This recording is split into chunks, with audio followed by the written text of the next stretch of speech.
Hi guys, welcome back to the channel FPL Consult here, and in today's video we have my Game Week 22 team selection. So as usual, I go through how I did for Game Week 21 and then talk about my plans going into Game Week 22, how I'm likely to set up. So if you guys do enjoy today's video, please do drop a like, please do subscribe as well. And before we jump into the video, unfortunately this week, Game Week 22, there will be no deadline stream. So this is the last piece of content that you will have on this channel because I will be busy over the weekend, but I will continue to keep you guys updated on Instagram and on all the other socials as well. If not, let's get on with the video. And for Game Week 21, there's no hiding it. I'm absolutely buzzing because we are now into the top 100k. We're actually at 73k in the world right now, so it's a huge green arrow from 268k all the way to 73k. Very pleased with how my team did. I scored 108 points. To put that into perspective, this is the first time this whole season that I've had a top 10k game week rank, so really pleased with how game week 21 turned out. To break it down, starting in goal, Verbruggen comes off with a clean sheet against Ipswich. Now Ipswich recently have been doing pretty well in terms of the attack, and also Verbruggen was playing away from home, so I wasn't expecting a clean sheet, to be honest, but he comes off away with a good number of saves in that game. I think 3 saves that were recorded, but he played a really good game. Ipswich had a lot of chances as well to kind of nick a goal here and there, but Verbruggen coming off with a clean sheet really helped. He was a big differential. In defense, double Arsenal defense blanked, but that did not really hurt the rank too much because many people also had double Arsenal defense. To be fair, the XG that was conceded in that game by Arsenal was still very low, so I'll speak more about double Arsenal defense moving forward and what are my plans for them. But at least for now, I'm really not too worried still. It's not good that they're not coming off with clean sheets despite keeping the opposition to very low XG chances, but I think over the long run, we will see them continue to keep clean sheets. So more about them later on. They blanked in Game Week 21. For Anthony Robinson, this is definitely a huge slice of luck as well. Those of you who watched the Fulham game, or if you watched the highlights, you would realize that the assist recorded for Anthony Robinson was simply him passing the ball to Alex Iwobi, and then Iwobi himself was not even sure if the goal was going to be given to him because the nature of both his goals was that he was crossing to someone in the box. I think the first one was to Raul Jimenez, the second one was to Harry Wilson, both of whom did not manage to touch the ball at all. So simply the Alex Iwobi cross just went all the way into the goal. So huge slice of luck, as I've said. Anthony Robinson obviously passing the ball to Alex Iwobi in those 2 instances records 2 assists, right? So he's on actually 9 assists right now. It's an incredible run. To be fair, Game Week 21 was lucky for him, but moving forward, I still do rate the quality of the crosses that he puts in himself. So we'll see what are the plans that I have for Anthony Robinson in the next section. In midfield, this is where a lot of the differentials came through, right? Starting with Ahmad, he comes off with a hat-trick in 8 minutes. In the last 8 minutes of the Manchester United-Southampton game, Ahmad comes off with a hat-trick. I mean, I honestly was not expecting this, and I don't think anyone was, especially with the position that Ahmad was playing, largely being a right wing back, right? But you see when he comes closer to goal, his quality really shines, and I think he's honestly the best player for Manchester United right now, this season, I would say. And to be fair, the plans that I had for Ahmad was actually if he was to blank this week, I would likely be shipping him out, but now it seems like I have to hold on to him with the form that he's on. So I do think like for this one, it was a case of just being a player that I moved on when he did well against Man City. I held on to him. He has a good fixture now. I started him, and now it seems as if maybe people will be jumping on him as well. So very pleased with how Ahmad did. He was a huge differential for sure. And then there's Phil Foden as well, right? So I think a couple weeks back in Game Week 18, there was a decision that I had to make whether I wanted to go for Foden plus Mateta or Ismail Assar plus Gabriel Jesus, right? So I chose to go for Foden plus Mateta, and that has worked out really well. Had I gone the other way, Ismail Assar has been blanking, and also Gabriel Jesus is now out for the season, unfortunately. Right, so I'm happy with the decision of going with Foden plus Mateta, despite Foden being more expensive. He got 2 goals in the Man City game, but I would say that overall, the confidence of the Man City squad does not really bring me a lot of comfort as well, because they again bottled a 2-0 lead against Brentford. So for Foden to come off with 15 points, 3 bonus points included as well, I'm happy with that, but I do worry about Man City's form moving forward. Right, and then Salah, blanking, he was a player that a lot of people still chose to captain, and I could see why, but I did feel like this was a chance to go different. I did feel like Nottingham Forest at home are quite a strong side, so I did feel like Liverpool were going to struggle. And to be fair, Salah had a lot of good chances towards the end of the game as well, when Liverpool were mounting a comeback after Jota scored the equaliser. But that said, I think overall you would kind of agree that a draw for Nottingham Forest was the fair result. Salah obviously blanking in one of his very few games that he's blanked this season. He will probably come into captaincy discussion again very strongly for Game Week 22, which is a bit of a debate. So we'll speak more about that later on. But Salah blanking in Game Week 21 means that the captain that I went for, Alexander Isak, was also a pretty big differential there. He comes off with 16 points. Now, to speak about captaincy in the larger picture, I had a decision to make on a deadline stream whether to hold it on Isak, who was yellow flagged, or move it to Palmer. So Palmer was playing for the earlier kickoff. He scored against Bournemouth very early in the game, and I was fearing the worst, but he didn't manage to get any returns after that, which to be fair was pretty unlucky, because he had lots of crosses to Nicholas Jackson, who should have put a lot of the chances he had away. He had a huge amount of XG created, I think 0.93 for Nicholas Jackson. He hit the post as well. I'll speak more about him when we go to the forwards, but for Palmer to come away with 10 points was, I think, he on another day he could have come off with more. Right, so Palmer 10 points. I was fearing the worst, but then Isak against Wolves the next day comes off with 2 goals and an assist. So it's incredible. He's also on a run of 8 goals now that he scored consecutively. Not 8 goals that he scored, but 8 games that he scored in consecutively. So it's incredible. Alexander Isak, also a huge captaincy shout for Game Week 22. For Nicholas Jackson, he comes away with an assist, and as I've mentioned, he is a player that could have gotten a lot more in Game Week 21. I'm happy enough to still hold on to him, but I really need to see the conversion of those chances, because we saw what the numbers that he was putting up last season. He was that kind of player similar to Darwin Núñez, where he would accumulate a lot of XG, but he just is not clinical enough to put the chances away. So he got his points here, 4 points, mainly from the assist that he created for Cole Palmer for the goal. But I think in and of himself, he has a lot of chances that he will get in games, and I think that is why I am still okay to hold on to him, at least for the next few game weeks. But for sure, it is frustrating week in, week out to watch him get the good chances but not put it away. So I'm going to hope that moving forward, he will put it away. If not, I think he might be someone that is also a player I could look to ship out. And then Mateta with 8 points here. He scored a goal in the 2-0 win for Crystal Palace, and again kind of paying off the decision to go for Mateta instead of Ismail Assar. So on another day it could have been very different, but I'm glad that him being a bit of a differential as well, rather expensive because he's above 7 million, so I don't think a lot of people could reach Mateta at the point when I went for him. Now he's risen in price, largely because a lot of people have now moved on to Mateta, but now 8 points for him.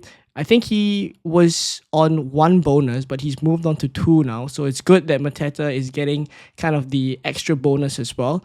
But overall, for Game Week 21, after all the points accumulated, I'm on 108 points. So it's incredible. The best game week that I've had this season. And moving forward as well for Game Week 22, I have 3 free transfers. So let's take a look at how I intend to use those transfers if I do for Game Week 22. So for game week 22, this is the team as it stands without transfers made. There's lots to break down in terms of potential transfers I could go for and also captaincy. So we'll go section by section.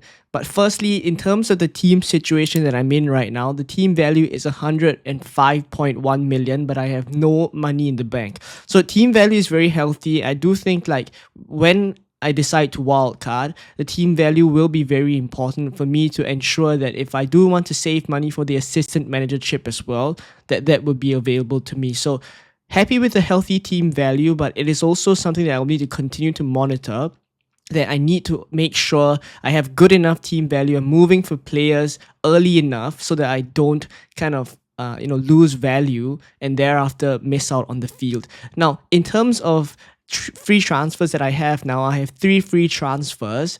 But to be fair, I might roll all of these 3 free transfers and have 4 transfers in game week 23 instead. Now, I spoke a lot on the deadline stream about the importance of having free transfers to react to information. Now, over the course of the next few game weeks, there will be many games being played.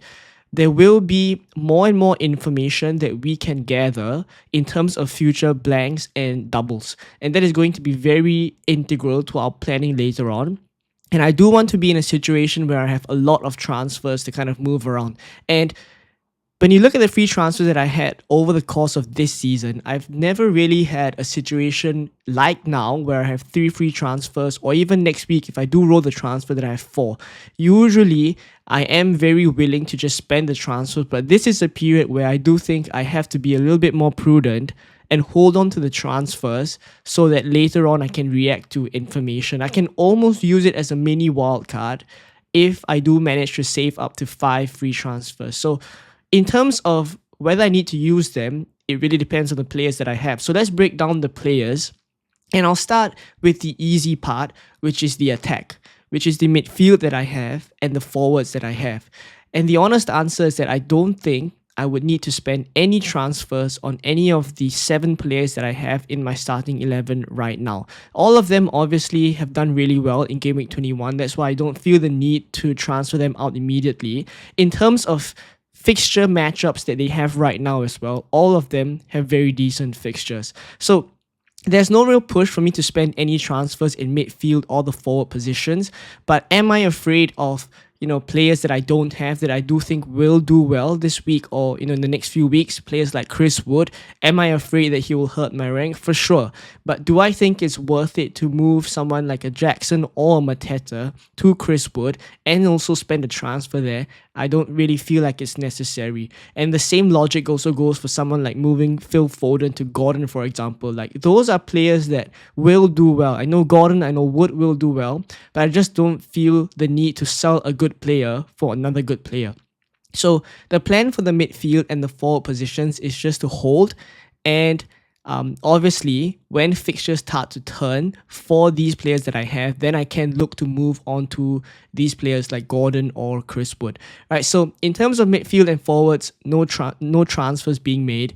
In terms of the defense, I think this is where there could be a couple of transfers that I want to make. Not that I feel like I need to do it right now in 22, but it could be in the plans for 23 onwards. So I'll start with Verbruggen here. So the keeper position is a position that I have not seen much joy this season because I have rotating keepers that I went for from game week 6, which is Flecken and Verbruggen.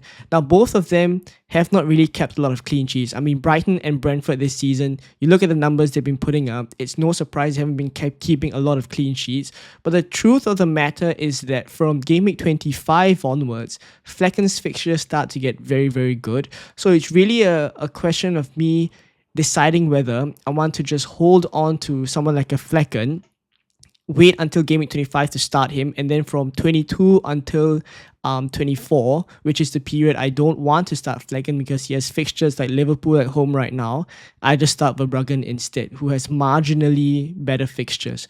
Or the other decision is whether I should move for a Liverpool player, because from game week 23 onwards, they have a really good fixture run, starting with Ipswich, and thereafter they have a double against Bournemouth and Everton, and their game week 24 fixture is really good as well. So the course of the next three game weeks for Salah after game week 22 and for Liverpool are very, very good. So do I want more Liverpool players? For sure. And the keeper position is definitely somewhere that I can upgrade.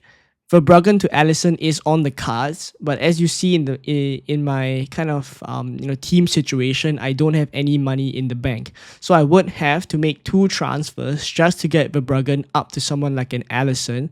And is it necessary this week against Brentford away? I don't really think so. So because of that, I'm likely just going to stick with Verbruggen. Manchester United away here. It's not ideal because I have Ahmad in midfield that's probably going to play against Verbruggen. But things like this happen in FPL. You will have players playing against each other. So in terms of keeper position, I'm definitely thinking of how I can upgrade someone like a Verbruggen to Alisson. But for now, plan is to hold on to him. In defense, this is where I think there's a higher chance that I could do something. Robinson, I'm going to hold on to him for Leicester away. From game week 23 onwards, fixtures start to turn a little bit for Fulham. That's when I could look to sell him. But Robinson stays for this week. So it's the double Arsenal defense that I spoke about just now as well that I think maybe I could move them on. So Gabriel is going nowhere for sure. Set piece threat is really good from him. So despite Arsenal not keeping as many clean sheets that we hope over the past few, I'm happy enough to still start Gabriel. And the fact is also that in game week 21, he could have come away with an assist because, there was a huge debate going on Twitter about whether Gabriel should have been awarded the assist or not. We'll leave that to bit, but I do think it also shows in any given game that Gabriel can get attacking returns. So he's definitely staying. It's a question of Saliba here. So Saliba is pretty expensive, and I do think he does not really offer what or as much as I hope he would for the price that I'm paying for him, right? Because essentially I'm only getting kind of clean sheet potential from him. He has scored obviously 2 goals this season, and fortunately enough, I have played him for those situations where he scored 2 goals. But the fact is also that those goals were pretty lucky. In terms of XG, he wouldn't be putting up as good numbers as someone like Gabriel. So it begs the question as to whether this Saliba spot could very well become someone like Trent moving forward. But the issue with Trent as well is that I'm not fully sold, firstly, on his performances, and secondly, on his transfer situation that is definitely playing on his mind. And also the fact that if I do move for someone like Trent, I will need to find funds from somewhere because Trent is more expensive than Saliba. So I probably will have to downgrade someone, which just does not really make sense to me this week in particular. But I'm definitely not going to rule it out for game week 23 onwards. Then you could argue that I could go from Saliba downwards to someone like a Munoz, for example, or a Lewis Hall. But the issue with Crystal Palace defenders and also Newcastle defenders is that there's a very high likelihood that they will blank in game week 29. That is dependent on the Newcastle result in the EFL Cup. But obviously, I do think if I haven't nailed down my plans for game week 29, I don't want to put my team in a position where I'm forced into a particular strategy just by moving for someone like Hall or Mateta, increasing the number of Newcastle and Crystal Palace assets that I have, and then maybe force myself to have to either dead end into 29 or free hit in 29 to get out of it. So I do think for now, the plan is still to hold Saliba because arguably, this Aston Villa at home fixture is good enough for him to keep a clean sheet. Arsenal is still the best team in terms of XG conceded this season. And the fact is also that when I look at double Arsenal defense, if I pull up their longer term fixtures, it is actually pretty decent, right? So now in game week 22, they will have Aston Villa at home. The next fixture in game week 23, they will have Wolves away. So immediately, it's a good fixture again for both of them, which I'm happy enough to play double Arsenal defense. And then in game week 24, it's Man City at home. That's not easy. But in 25, it's Leicester. In 26, it's West Ham. So over the course of the game weeks from 23 to 26, they will be playing Wolves, Leicester, and West Ham. And I don't mind playing double Arsenal defense against these teams. And I do think clean sheets will be in store for them. So from that respect, I think there's also no real strong push for me to just move off double Arsenal defense immediately now. So long story short, is basically I do think like I'll hold on to both of them, start them for game week 22. Obviously, hope that they keep a clean sheet. I have Rodgers down on the bench as well. And moving forward, if I do find another way, instead of getting Trent, if I do get Allison, for example, maybe I don't sell Saliba to a Liverpool asset. Right. So for now, for game week 22, I've said a lot, but I think overall, because of the kind of points that I've mentioned in this section, I think the wiser move for me is still to roll the transfer and have 4 free transfers in game week 23 to react to more information. So let me know down in the comments below if I've missed out any other potential transfers that I could make in the defense. I think I'm not super keen on midfield or forward transfers. But yeah, I think defensively, there could be certain moves that I could entertain in game week 22 as well. So the last thing that we need to speak about is captaincy. Now, there's no denying that in game week 22, this is arguably the week that captaincy is going to be the toughest it's been this season, because there's Brentford away for Salah, Palmer has Wolves at home, and Isak has Bournemouth at home. So all of those players that you'd be comfortable to captain all have good fixtures. So right now, my captaincy armband is on Salah with Brentford away. I do think, like, in terms of the matchup, I look at the the home fixtures for both Palmer and Isak, and I think I should be backing the home player. But I also know that Brentford are very, very leaky defense, right? And Liverpool, yes, they didn't score as many goals last week, but it was against Nottingham Forest. Did they have a lot of chances? Yes. And did they fall to Salah? Obviously, they did. So I do think, like, in game week 22, I don't see a world where Salah is going to blank. So I think the floor for Salah is pretty low. I do think when I compare it to someone like Isak, for example, Bournemouth are a decent enough defense. But then again, Isak's doing so well. He's been scoring in 8 consecutive games now. Should I just put the armband on him and back him to score 1 more goal? And then there's Palmer with Wolves at home, who just conceded 3 goals. So it's going to be a debate back and forth. And unfortunately, I don't have the deadline stream, as I mentioned just now, in game week 22 to let you guys see my final decision. But I promise that I will be posting on Instagram my final decision, how my team is going to look like, my final selection. So if you want to keep updated with that, you can follow me there. But for now, I think it's on Salah. But I also think there's a very high likelihood I might move it to the home player. So there we go with captaincy. I'm not going to mention too much about it until I have a longer think about captaincy. And then I'll put my final decision on Instagram. For now, it's on Salah. But there we go for Game Week 22. I hope you guys enjoyed today's video. If you did, please do drop a like. Please do subscribe as well. And I'll catch you guys in Game Week 23 because there's no deadline stream. So I'll see you guys in Game Week 23. And I hope you guys have a good Game Week 22. Bye-bye.